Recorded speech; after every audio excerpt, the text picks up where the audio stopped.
আসসালামু আলাইকুম ওয়া ৰাহমাতুল্লাহি ওয়া বাৰাকাতুহু। পোনপ্ৰথমে আমি মিডিয়াৰ সমূহ কৰ্মকৰ্তাসকলক ধন্যবাদ জনাইছোঁ। আপোনালোকৰ মিডিয়াৰ যোগেদি আমি অসমবাসী ৰাইজক জনাব বিচাৰিছোঁ যে অহা 29 জানুৱাৰী তাৰিখ বুধবাৰে দাৰুল উলুম মাগুৰমাৰী ফাতিমিয়া টাইটেল মাদ্ৰাছাতুল বানাতৰ 15তম বাৰ্ষিক অধিৱেশনৰ লগতে এইবাৰ 30 জনী ছাত্ৰী দাওৰায়ে হাদিছ পঢ়ি ফাৰিক হোৱাৰ উপলক্ষে দস্তাৰবন্দীৰ আয়োজন কৰা হৈছে।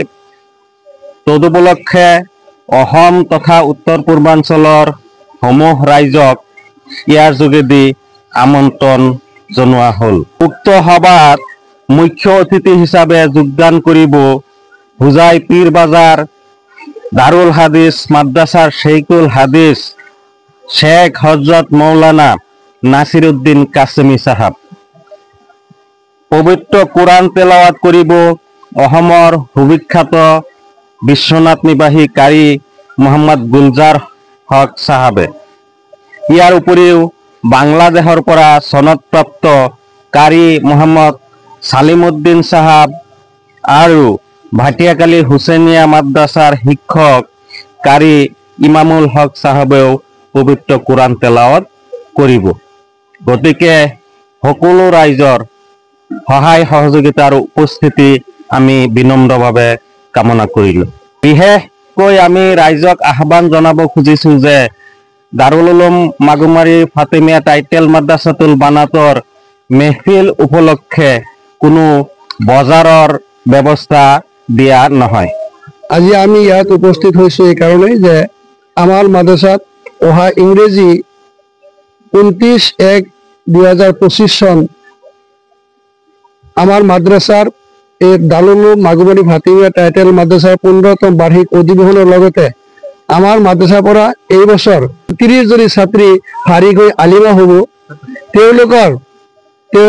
তেওঁলোকৰ দস্তৰবন্দী উপলক্ষে এই জলসাৰ আয়োজন কৰা হৈছে।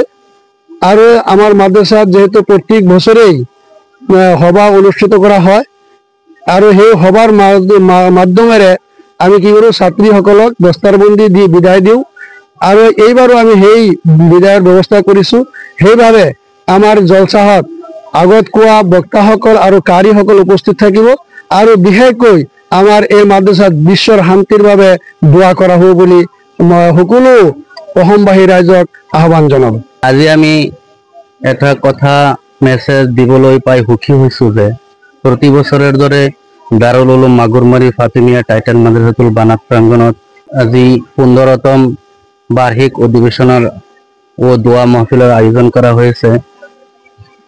কাৰণ প্ৰতি বছৰৰ দৰে এই বছৰো এই মাদ্ৰাছাৰ পৰা 30 জনী ছাত্ৰী বুখাৰী শৰীফ 86টা পঢ়ি পেলাই আলিমা হৈছে।